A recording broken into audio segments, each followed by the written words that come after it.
সকাল সকাল পোহা দিয়ে ব্রেকফাস্টটা কমপ্লিট করে স্নান টান কমপ্লিট করে আমরা বেরিয়ে গেছিলাম কলেজে যাওয়ার জন্য। আর এখন যেহেতু ট্রেনের খুবই সমস্যা, তাই আমরা রিস্ক নিইনি, একদম আমরা যাচ্ছি টোটো করে। মাঝখান থেকে আমরা অঙ্কিতাকেও তুলে নিলাম, ও বেচারা দাঁড়িয়েছিল রোদ্রের মধ্যে।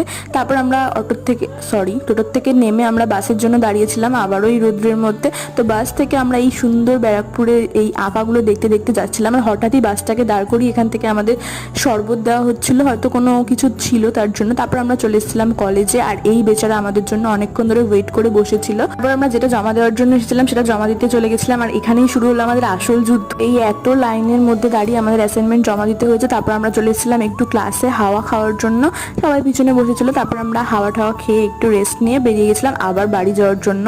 আর এত রোদ্দুর যে ছাতা ছাড়া কোথাও যাওয়াই যাচ্ছে না। আর ওরা কি করে তিনজন ছাতা ছাড়া যাচ্ছে সেটাই ওকে জিজ্ঞাসা হচ্ছিল। তারপরে বাসে করে চলে এলাম বাড়ি। তো তারপরে ফ্রেশ ট্রেশ হয়ে এখানে বসেছিলাম আইসক্রিম নিয়ে, তো সেটা খেলাম। তো আজকের ভিডিওটা এতটাই, বাই।